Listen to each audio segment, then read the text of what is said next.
Fala pessoal, tudo bem aí? Sejam bem-vindos a mais um WeCast. Hoje tem aqui um convidado especial, o Dr. Paulo Petres. O Paulo, ele é advogado, ele é mestre em Direito, ele é sócio fundador do DPG Advogados e da Mubon Marcas. E a gente vai falar sobre um tema hoje que é do seu interesse, né? Que você pode estar pagando impostos a mais e nem sabe disso. É isso mesmo, Paulo? É isso mesmo, né? Então, a ideia dessa nossa conversa de hoje é apresentar, né, alguns motivos pelos quais médicos, né, seja na pessoa física ou seja na pessoa jurídica, acabam pagando mais tributos do que deveriam pagar de acordo com a própria lei aí. Legal. E Paulo, cara, como que os médicos eles perdem dinheiro aí por desconhecerem essas regras de tributações específicas para a área de saúde? Perfeito, Edson. Então, aqui a gente fala basicamente de dois grupos de pessoas, né? A gente fala dos médicos que atuam como pessoas físicas mesmo, né? Seja como empregados, seja como servidores públicos de algum local, e fala também daqueles médicos que são sócios de alguma pessoa jurídica, né? Então, a pessoa que tem uma clínica mesmo, que tem um CNPJ, seja uma clínica só dela, ou seja uma clínica em que ela tem sócios, né? Então, dentro desses mundos aí, a gente tem basicamente alguns tipos de problemas, né, alguns tipos de estratégias mais comuns. Quando a gente fala de clínicas médicas, a gente tem às vezes clínicas que estão num regime tributário chamado do Simples Nacional e eventualmente elas poderiam estar num outro regime que é o lucro presumido, sendo que nesse regime do lucro presumido existem algumas vantagens tributárias específicas, né, para quem atua no segmento da saúde, né? E quando a gente fala daquele médico que está na pessoa física, às vezes pode ser interessante para ele também avaliar se não é mais interessante que ele tenha um CNPJ, porque a tributação em cima da pessoa física ela é mais pesada mesmo. Então, às vezes, né, é chegada a hora daquela pessoa realmente abrir um CNPJ para conseguir economizar no pagamento dos tributos. E também, quando a gente fala de pessoa física, é comum que, às vezes, esse médico esteja tendo descontos indevidos com relação ao INSS, né? Então, a gente vai comentar um pouco sobre esses assuntos com mais detalhes aqui, mas essa questão do INSS ela acaba sendo comum quando aquele médico ele tem mais de um vínculo, né? Então, às vezes, ele trabalha para várias clínicas ou trabalha para vários municípios, enfim, tem várias fontes pagadoras, às vezes isso acarreta aí descontos indevidos de INSS para ele. Legal. Eu vejo nos médicos que eu acompanho aqui que tem muitos que acabam tendo PJ, né? A maioria acabam tendo pessoa jurídica, mesmo que às vezes o médico sozinho, que atende no próprio consultório, ele acaba tendo uma PJ. Por que normalmente existe esse tipo de configuração assim, Paulo? Sim, não, é uma boa pergunta. Basicamente isso acontece porque a tributação em cima da pessoa física no Brasil, realmente o imposto de renda que a gente paga, ele é pesado, né? Então a alíquota do imposto de renda é de 27,5%, é uma alíquota bastante alta e basicamente é uma alíquota que a gente não vai verificar, não importa qual seja o regime tributário escolhido, no caso de uma pessoa jurídica, né? Então, no caso de uma pessoa jurídica, geralmente as alíquotas flutuam ali entre 6% e 16%, ou seja, acaba sendo bem menos do que os 27,5%. Né? Então, é muito difícil, né, que um médico, a gente sabe que os médicos eles acabam tendo uma remuneração mais alta mesmo, é muito difícil que vale a pena para aquele médico receber dinheiros receber algum pagamento na pessoa física, né? Isso realmente só acontece quando aquele médico ele é obrigado por conta de algum vínculo funcional, né? Às vezes algum vínculo com o poder público ou vínculo com alguma outra clínica em que ele precisa receber como pessoa física por conta disso, né? Mas se é um médico que atua de alguma forma como autônomo, né, que recebe pagamentos por conta de um serviço que ele mesmo prestou para os pacientes, é muito difícil que realmente compense ele continuar como pessoa física, né? Na maior parte dos casos, vai valer mais a pena abrir um CNPJ para conseguir reduzir essa alíquota e pagar menos tributos. E aí, quando a gente fala do CNPJ, o CNPJ é uma empresa, né? Muitos médicos esquecem isso, porque basicamente ele talvez você é a única pessoa da empresa, né? Mas é uma empresa, né? E quando a gente fala de empresa, o que impacta, né, no caso da escolha errada do regime tributário? Sim, perfeito, Edson. Acho que até um comentário interessante para a gente fazer, que talvez muitos médicos não saibam, né, mas que hoje em dia no Brasil é realmente perfeitamente possível, né, você como médico ter um CNPJ e ser sócio de uma empresa de um sócio só, né, que é o que a gente chama da sociedade limitada unipessoal. Então não é necessário que aquele médico tenha algum sócio, ele não precisa colocar alguma outra pessoa para dentro daquele CNPJ para ele conseguir ter um CNPJ 100% regular. Então, realmente é uma alternativa bastante viável, né, bastante recomendável, inclusive para aquele médico que atua como autônomo, né, como eu já comentei aqui. Né. Mas, bom, falando agora especificamente das pessoas jurídicas, como eu falei antes, né, esse segmento da área da saúde, especificamente, ele tem alguns privilégios que até outras áreas não têm, né? Então, você, né, como médico, tendo aí um CNPJ que explore atividades de serviços médicos mesmo, tem duas vantagens que costumam ser aplicáveis, né? A gente vai explicar um pouco sobre elas mais para frente aqui.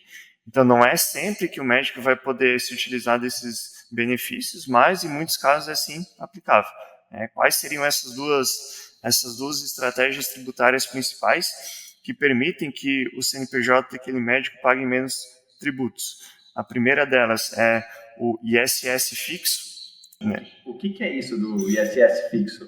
Pois então, né, o ISS, também conhecido como ISS-QN, basicamente é um imposto que a gente paga sempre que presta serviços. Né? Então, aquela pessoa que presta um serviço de marketing, como o Edson, aquela pessoa que presta um serviço advocatício como eu, a gente tem que pagar esse tributo, né, que é o ISS. Então, basicamente, né, aquele valor que o médico recebe de um paciente, ele emite uma nota fiscal correspondente ao valor que aquele paciente pagou. Em cima desse valor vai incidir uma determinada alíquota desse imposto. Né?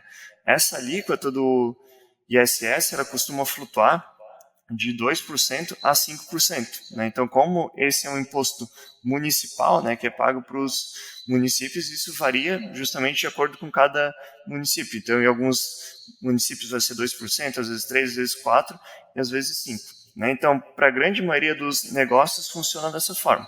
Mas para o caso dos médicos, né, e também outros profissionais que têm uma profissão regulamentada por um conselho de classe, existe a possibilidade de pagar esse mesmo imposto de uma forma diferente, que é justamente o ISS fixo. E o que seria isso, portanto? É realmente um valor fixo que a clínica vai ter que pagar, e esse valor fixo ele é calculado em função da quantidade de sócios que a clínica tem. Então, se você tiver uma clínica onde você é o único sócio, obviamente só tem um sócio, e assim vai indo conforme a quantidade de sócios. Né? E como é que funciona esse pagamento, portanto? É realmente um valor único, pago por ano, né, conforme a quantidade de sócios. Então, vamos dizendo, às vezes eu vou ter ali algum município que vai prever um valor de R$2.000 por sócio. Né? Se você tem uma clínica que só tem você mesmo como sócio, o ISS que você pagaria para esse município seria de R$2.000 e esse pagamento seria feito uma vez só no ano. Né? Então, acaba sendo uma alternativa muito mais econômica na maior parte dos casos do que, né, a forma mais comum de pagamento do ISS, que seria essa forma variável, que é um percentual em cima das notas fiscais que você emite. Então, pense, se for um ISS de 2%, né, você tem um faturamento aí de 2 milhões, né, por ano, com certeza vai dar uma quantia muito maior do que aqueles R$2.000 que você pagaria de forma fixa. Né? Então, possibilita uma economia muito interessante, principalmente, né, e isso fica tanto mais interessante conforme for aumentando o faturamento da sua clínica. Né? Então, o ISS fixo ele possibilita que essa economia ele fique cada vez maior conforme a clínica vá faturando cada vez mais. Ô Paulo, eu também quero pagar ISS fixo. 100 mil ia dar entre 2 mil e 5 mil por cento de reais aí, cara. Dá muita diferença isso por mês. Pois é, Porque você exatamente. pagar o que você pagaria em um mês, você vai pagar no ano inteiro, né? Exatamente. Na maior parte É, dos casos é uma economia desse patamar mesmo, né? Que o valor que você pagaria num mês você consegue economizar já de forma imediata. Aí. eu posso, se eu fosse fazer um negócio mais sensacionalista, eu faria o seguinte, falei, cara, ó, pague em um mês o que você pagaria no ano inteiro de impostos. Exatamente. Às vezes até mais. Caramba.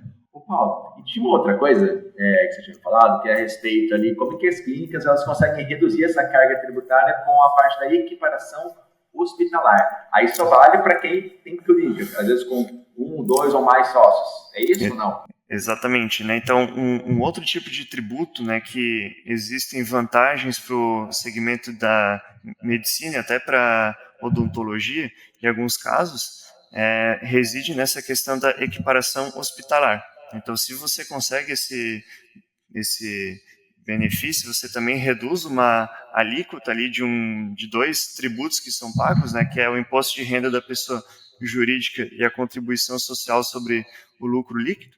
Né? Então a gente não precisa entender o que são esses tributos especificamente, mas precisa saber, né, que se você cumpre os requisitos da equiparação hospitalar, você reduz a alíquota que normalmente seria paga em relação a esses tributos de 32% para 8%. Então também é uma economia bastante substancial, porém, né, como o Edson comentou, existem, né, alguns requisitos que são mais específicos para isso. Então não é qualquer clínica médica que vai conseguir obter esse benefício da equiparação hospitalar, porque realmente, né, ela precisa ter ali uma estrutura que seja similar à de um hospital. Ou seja, ela precisa ter uma estrutura interna, né, em que ela consiga fazer cirurgias, consiga fazer internações se for preciso.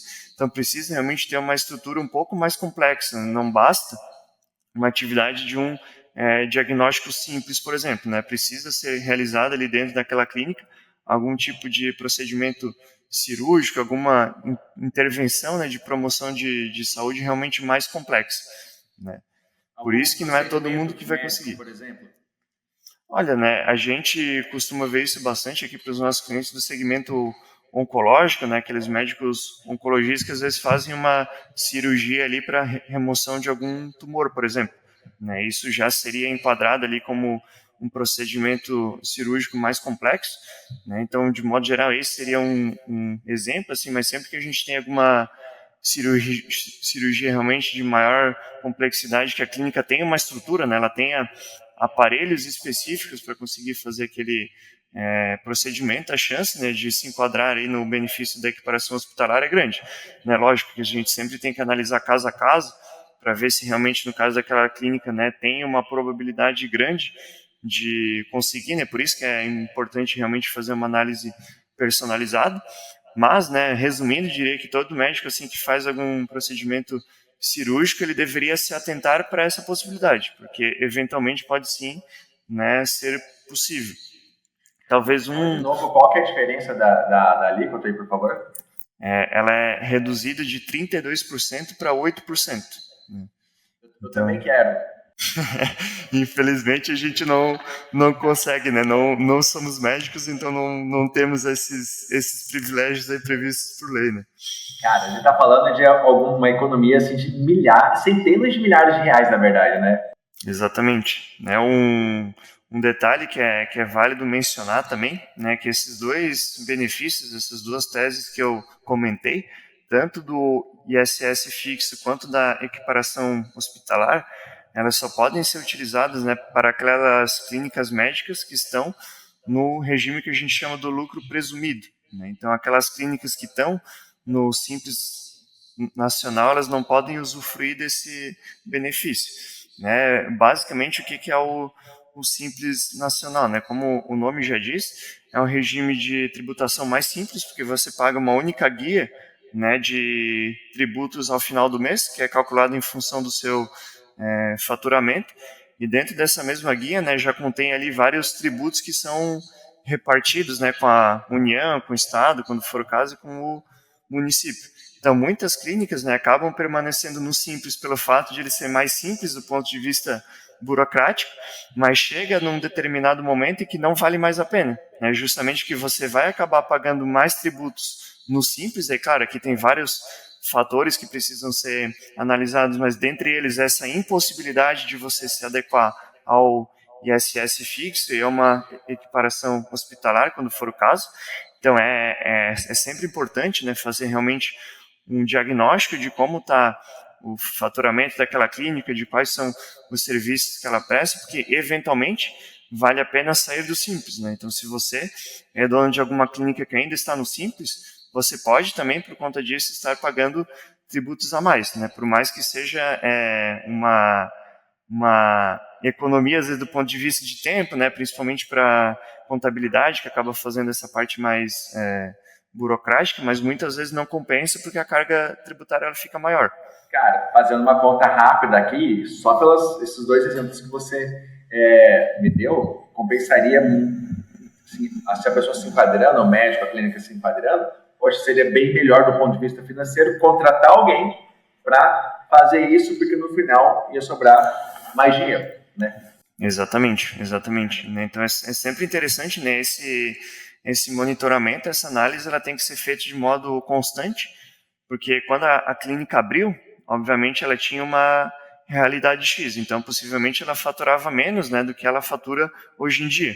Então é isso que tem que ser, né, constantemente avaliado para verificar se realmente você não está pagando tributos a mais, né? Porque se tem uma coisa que é muito clara no Brasil e que talvez os nossos colegas médicos já tenham percebido, é que o nosso regime tributário ele é muito complexo. Então, infelizmente, né, o Estado ele não facilita nada para a gente, né? Por isso que essas análises elas requerem um grau de atenção um pouco maior, né? Porque nada no Brasil, quando a gente fala de matéria tributária, é extremamente simples, né? Existem várias dificuldades, vários obstáculos que às vezes a gente precisa enfrentar, mesmo até ajuizando ações judiciais mesmo, né, para ter algum direito que é assegurado por lei e reconhecido. Legal. Ô Paulo, e me fala uma coisa, cara, quais que são as alternativas para se pagar menos impostos, mas de uma forma legal, obviamente, né, na pessoa física? Uhum. Não, perfeito. Eu acho que uma delas a gente até já comentou, né, que seria principalmente você avaliar se faz sentido continuar recebendo algum pagamento na pessoa física, né? A não ser que exista alguma obrigação, como eu falei, que seja imposta, né, pela clínica na qual você às vezes trabalha como empregado, às vezes pelo município, pelo estado com o qual você tem vínculo, não vale a pena assim você receber esses pagamentos na pessoa física por conta da alíquota de 27,5%, que é basicamente mais alto do que qualquer alíquota que você vai ter que pagar como uma pessoa jurídica. Então, a primeira análise que tem que ser feita é essa, né? Na maior parte dos casos vai valer a pena assim investir na abertura aí de uma pessoa jurídica para reduzir essa alíquota, né? Mas para aqueles médicos que não têm alternativa, né, que realmente eles precisam receber esses pagamentos como pessoa física, uma situação que é muito comum a partir da nossa experiência prática, né, que existem alternativas para a gente fazer algo, é que esse médico, né, ele acaba tendo muitos descontos do INSS, né? Então seria aquele valor que ele paga ele realmente para previdência, pensando numa aposentadoria futura ali pelo regime geral de previdência junto ao INSS mesmo. E como que esses descontos, né, costumam ser feitos na prática? Se o médico ele tem mais de uma fonte pagadora, e tem, vamos dizer que ele preste serviço para duas clínicas, duas ou mais, né, essas clínicas, quando elas vão fazer o pagamento do salário daquele médico, elas já costumam reter o pagamento do INSS na fonte, né? Então a própria clínica retém, ela paga esse valor para o INSS, né, de forma direta e o médico recebe aquele valor líquido, né, já com o desconto feito. Mas o grande problema é que as clínicas elas não se conversam. Então, se aquele médico recebe pagamentos por mais de uma clínica, possivelmente a clínica X vai estar fazendo um desconto na fonte dele e a clínica Y também, né? Esse problema ele fica cada vez maior quanto maiores forem, né? Quanto maior for o número de fontes pagadoras daquele médico.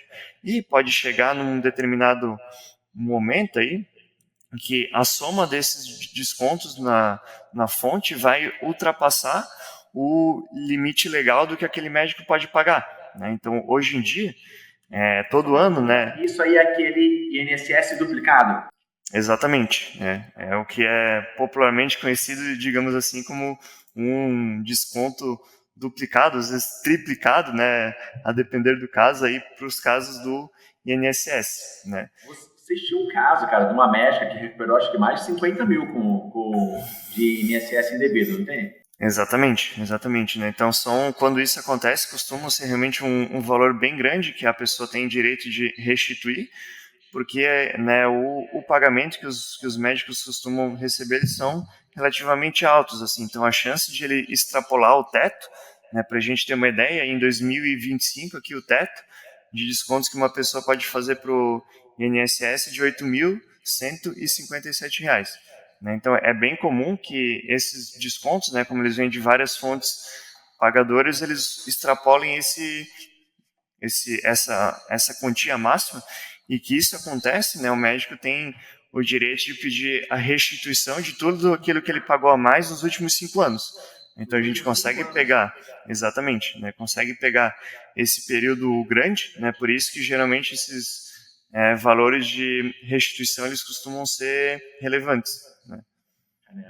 Tinha uma conta até, que você tinha me trazido um pouquinho antes, a gente falando ainda daquela parte do médico, pessoa física e PJ, né? Que o médico que faturei 30 mil por mês, ele paga aí 27,5 de imposto de renda, mais INSS autônomo, né? Uhum. Enquanto na PJ ele pode pagar entre 6% e 16% de imposto. Dá muita diferença, né, cara? Exatamente. É muita coisa, né? E isso a gente está falando até nesses 6 a 16%, a gente está até falando de uma PJ que até está no simples ainda, né? Então, um caso mais normal, assim, às vezes uma PJ que nem tem um faturamento muito relevante, né? Mas quando a gente fala daqueles regimes que tem uma vantagem maior ainda, né? Como eu havia comentado antes do ISS fixo, a gente já viu casos aqui de clínicas, né, que chegaram a alcançar uma economia mensal, né, considerando o faturamento que elas estavam tendo naquela época de mais de 100 mil reais por mês de tributo. Né, clínicas, lógico, né, que tinham realmente um faturamento bastante alto aí na época, mas, né, desse tipo de economia que às vezes a gente está falando diante de um cenário como esse. Né? Isso que era uma clínica que já era uma PJ, agora quando a gente vai para uma pessoa física, então nem se fala, isso seria uma economia estratosférica. E esse exemplo que você falou aí, de economizar 100 mil reais por mês em impostos, a gente está falando de uma economia de mais de R$ 1 milhão por ano. Por ano. Todo mundo ia ficar feliz com mais R$ 1 milhão por ano na conta, não ia? Exatamente, né? Então pensa, né, Edson, tanto de situações que possibilita que você invista tendo uma economia desse patamar, porque o tributo, né, realmente a necessidade de pagar tributo é uma despesa que a clínica tem, então é um valor, né, que não reverte nenhum benefício direto para ela. Né? Quando a gente consegue aplicar alguma estratégia dentro da lei, claro, sempre, né, para pagar menos tributos, isso possibilita que aquele médico realmente tenha esse recurso disponível para investir em outras frentes que talvez ele não pudesse priorizar antes disso. Então a gente sabe que junto dos tributos aí tem vários outros custos que a clínica precisa cobrir, então sempre que a gente consegue reduzir algum custo que não traz um retorno imediato, né, que não tem alguma perspectiva de investimento, isso é muito, muito válido. Né? Ô Paulo, inclusive se o cara economizar mais impostos, sobra mais dinheiro para investir no marketing, não sobra? Com certeza. Então, marketing realmente é um investimento, né? Então, você investindo aí numa assessoria de marketing competente, você pode reverter esse pagamento em um faturamento maior para a sua clínica, né? Então, você pode impactar uma quantidade maior de pacientes, de fato, né? E isso representa um maior lucro posteriormente. Então, de fato, né, é um tipo de pagamento que você faz que não é uma despesa, né? Se equipara mais a um investimento, porque possibilita que você consiga faturar mais a partir daquilo. Diferentemente de um tributo que, como eu falei, né, não existe aí um benefício imediato no pagamento daquela despesa. Legal. Ô Paulo, e eu vou aprofundar um pouquinho mais essa pergunta com você, cara. E eu acho que você vai gostar de responder isso, porque todo mundo gosta. Quando você sobra mais dinheiro. Né? Como é que eu faço para transformar esses impostos economizados em investimentos para o futuro, né? Você tem exemplos aí de médicos que usaram essa economia de impostos para, sei lá, de repente o cara tem que antecipar a aposentadoria ou fazer alguma outra coisa? Sim, não, perfeito. Por exemplo, nesses casos, né, do INSS que é pago a mais, como eu comentei antes, né, claro, você tem a possibilidade de obter uma restituição, mas você também pode contabilizar esses pagamentos como uma contribuição, né, e assim conseguir, às vezes, antecipar o tempo de aposentadoria. Claro que tem outros fatores que precisam ser analisados também, né, e claro, né, você estando com esses recursos disponíveis, sempre existe possibilidade de você investir, por exemplo, se for o caso de uma aposentadoria privada, outras formas de investimento, né? Então sempre é uma reserva financeira de fato que aquele médico pode fazer se ele pretender, né? E que possibilita que ele tenha uma segurança, uma estabilidade financeira que talvez ele não teria se continuasse pagando aqueles tributos da maneira antiga, né? Então, como esses benefícios tributários, né, quando a gente consegue obter eles de fato, né, quando o médico faz jus aos requisitos todos, eles possibilitam realmente uma economia já de curto prazo. Então, não é algo que a pessoa vai ter que esperar anos, às vezes, para conseguir ter aquele benefício reconhecido lá na frente, né? Você tendo esse dinheiro disponível, que até então era uma despesa, você pode aplicar esse recurso da maneira, né, que for mais inteligente, ou reforçando ali o aspecto da pessoa física, ou como a gente comentou antes, né, que a depender do caso pode até ser mais interessante, reverter esse dinheiro em proveito da própria pessoa jurídica, da própria clínica, para possibilitar que a pessoa jurídica invista em outras frentes que permitam aumentar o faturamento dela no curto prazo, né? Por exemplo, o marketing que a gente comentou aí. Legal. Eu gosto muito, cara. Teve uma entrevista que eu fiz uma vez, um bate-papo, que foi com o Alexandre Carneiro. Ele tem um livro que chama Bom Senso Financeiro, né? E a gente tem um episódio nosso que é só sobre investimentos para médicos, né? E eu trouxe o Alexandre para conversar porque ele é um cara que ele conseguiu se aposentar com 40 anos. E o se aposentar dele, cara, é realmente não precisar trabalhar mais. É ter acumulado dinheiro suficiente para você conseguir viver do seu retorno financeiro, né? E é claro, aí passa, ele mostra como fazer isso, né? E ele mostra que tem muito mais a ver com um bom senso financeiro do que fazer mega aplicações, um gerenciamento muito avançado de recursos. Tem muito mais a ver com um bom senso mesmo de como utilizar isso. Okay? E aí, quando você tem uma economia em impostos, você também pode utilizar, aplicar dessa maneira aí, né? Exatamente. Legal. Ô Paulo, cara, bom, a gente falou então, hoje principalmente, então, sobre como é que muitos médicos, eles perdem dinheiro, né, cara, sem perceber, vai escolher o regime tributário errado. A gente falou também sobre estratégias para pagar menos impostos dentro da lei, seja como pessoa física, seja como pessoa jurídica, né? E eu acho que tem um ponto legal, né? A gente estava conversando e a ideia também é a gente oferecer uma análise tributária, né, para os médicos que estiverem assistindo esse podcast, assistindo esse bate-papo nosso. E aí me explica como que é esse diagnóstico aí. Perfeito, Edson. Então, por conta da nossa parceria aí, porque a gente sabe que essa dor, né, é muito latente entre os médicos como um todo, até pela nossa experiência prática, né, muitas clínicas que a gente conversou já até hoje, que a gente percebeu que de fato poderiam ter uma economia tributária substancial. A gente decidiu aqui, em conjunto com o Edson, né, oferecer realmente essa possibilidade de um diagnóstico tributário. Né? Para que serve esse diagnóstico tributário? Para a gente avaliar todos esses fatores que a gente comentou aqui antes no podcast. Então, avaliar se existe alguma estratégia que aquela clínica ou que aquele médico possa utilizar dentro das regras do jogo, dentro da lei, né, sem cometer qualquer espécie de ilegalidade aí para pagar menos tributos, né, e ter todas essas possibilidades de investimento futuro, né. Então a gente basicamente faz esse diagnóstico considerando a situação atual da clínica ou daquele médico para a gente estudar se existe alguma alternativa de melhorar a situação atual. Então, como é que funcionaria, digamos assim, um passo a passo desse nosso diagnóstico tributário? A gente vai deixar, né, um link disponível para que seja feito o contato aqui com a nossa equipe.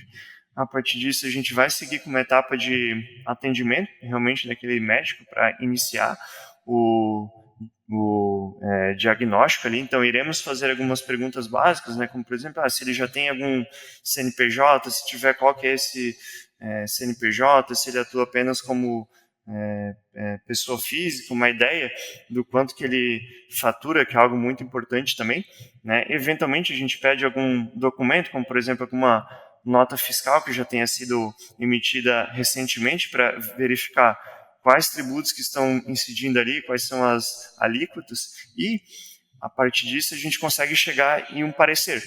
Então, muitas vezes, né, realmente, como eu falei, existe alguma oportunidade para dentro das regras do jogo a gente trabalhar e conseguir alguma economia tributária de forma legal. Claro que, eventualmente, pode ter alguma situação em que não tenha, se isso acontecer. A ideia é que a gente seja sempre 100% transparente, né, nesse sentido. Então, às vezes, não vai ter nenhuma alternativa, mas na maior parte dos casos tem. Então, a gente dá realmente um retorno em relação, olha, você pode aqui fazer jus, por exemplo, aquele benefício do ISS fixo, né, que é um dos que possibilita uma economia mais substancial, de fato. E, né, a partir desse retorno, o médico ele pode escolher, né, se realmente ele vai querer investir nessa estratégia. E aqui eu chamo realmente de investimento, que como a gente viu, é algo que possibilita uma economia no curto prazo, né, ou se ele vai querer continuar pagando tributos a mais, que não faz muito sentido. Né? Mas, enfim, a gente oferece esse caminho, né, a partir de um diagnóstico sério para que o médico possa, então, escolher, né, por adotar essas estratégias que são possíveis para ele. Beleza. Cara, topa fazer pergunta e resposta rápida? Eu pergunto, você responde? Sim, vamos lá. Então, vamos lá. Primeiro, cara, quais são os erros mais comuns que os médicos cometem na hora de pagar impostos? Olha, eu acho que o erro mais comum realmente é o médico receber pagamentos na pessoa física. Né? Tem muitos médicos às vezes têm um pouco mais de medo assim dessa parte burocrática, às vezes não querem abrir um CNPJ, que acham que é muito difícil, acham que não vai dar nenhuma espécie de problema e acabam caindo daí na malha fina. Né? Então, quando tem alguma declaração de imposto de renda, a Receita Federal acaba rastreando aquele médico, né, e as tecnologias da Receita são cada vez mais apuradas para isso. Daí, além de acontecer aquela alíquota bem grande, né, de 27,5%, tem multas, enfim. Então, o erro mais comum, né, e o que custa mais caro é realmente esse de receber pagamentos na pessoa física. Legal. Todo médico deve atuar como PJ? Olha, se ele puder, acaba valendo mais a pena, né? A gente sabe que em alguns casos isso não é possível, né? Então aquele médico que é servidor público, por exemplo, com certeza ele não vai conseguir fazer isso, né? Por conta de questões estatutárias, por conta do que a lei ali que rege os servidores prevê, ele não vai poder receber pagamentos daquele município como pessoa jurídica, ele tem que ter realmente esse vínculo funcional.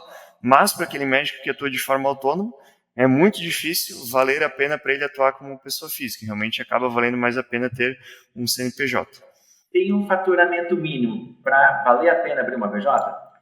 Olha, não é uma resposta talvez tão simples assim, que a gente tem que analisar exatamente qual tipo de serviço que aquele médico presta, qual a alíquota que vai ser, mas como eu falei, assim, se ele acabar tendo ali acabar recebendo pagamentos num valor a mais do que o teto do imposto de renda, acaba valendo a pena, porque nenhuma alíquota, né, de qualquer tipo de pessoa jurídica, ali no caso de um médico, vai ser maior do que os 27,5% do imposto de renda.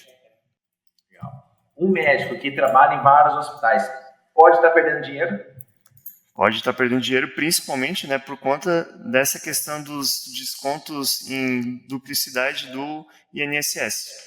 Então, é bem comum, né, que essas fontes pagadoras elas não se conversem e que aquele médico esteja tendo descontos aí na fonte que extrapolam o teto do INSS. Então, ele teria direito de obter uma restituição.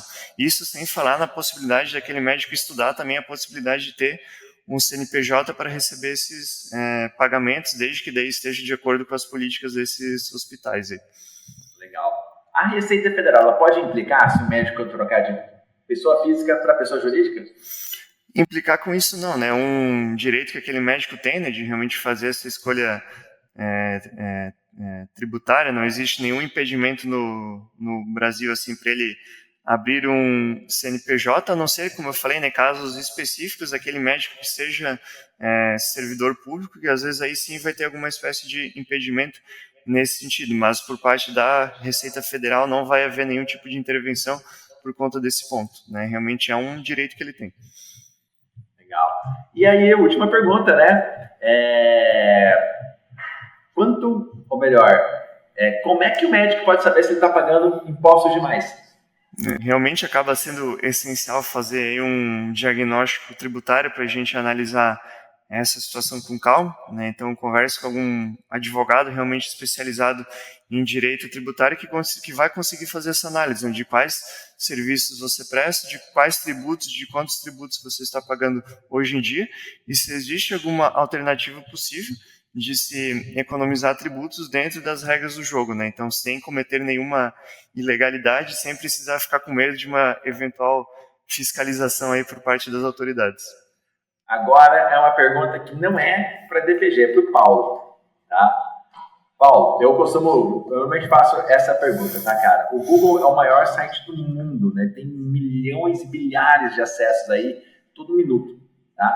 Se você pudesse pegar aquela logo do Google ali e trocar, sei lá, durante 1 minuto, como se fosse um outdoor, que mensagem, o que você gostaria de deixar ali? Que você, cara, eu quero que todo mundo saiba disso. Essa pergunta aí me pegou desprevenido.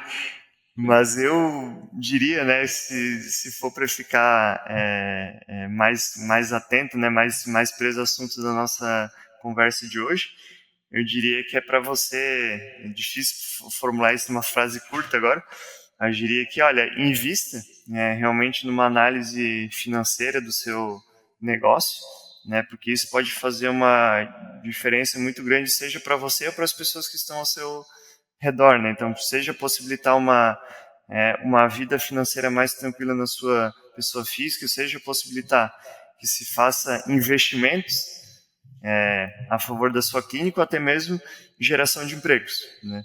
Que é algo muito importante também para qualquer empreendedor e para qualquer médico. Excelente. Paulo, valeu demais, cara. Obrigado pelo papo. Eu acho que deu para ter, cara, pelo menos um vislumbre. Você trouxe muita coisa legal, trouxe vários números para a gente acompanhar. E eu tenho a impressão que tem vários e vários médicos aí que estão pagando impostos a mais e eles nem sabem disso. Sim, né, pela nossa experiência, né, realmente é algo muito comum, como eu falei, né, direito tributário no Brasil é extremamente complexo. Então, né, os médicos e, né, a maior parte das profissões acaba não tendo noções básicas disso, né, seja na faculdade, no ensino fundamental.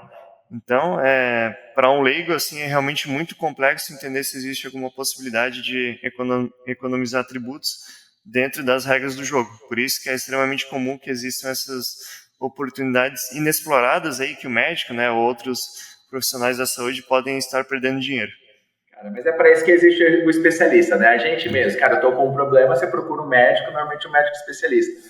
Exatamente. Agora precisou de ajuda na área tributária, procura o Paulo, procura a DPG Advogados aí, que os caras são especialistas na área médica, né? Exatamente. Né? Então... Paulo, obrigado, cara. Eu vou deixar seus contatos depois do pessoal aqui, a gente vai divulgar também. E se alguém precisar ficar lá com o Paulo, pega o link, pega o contato dele aqui no link, ou manda uma mensagem, eu passo o contato direto dele também para vocês trocarem uma ideia. Tá bom? Perfeito, Edson. Então, valeu, obrigado, Paulo. Um abraço para todo mundo aí e até a próxima. Até a próxima. Obrigado também pela oportunidade.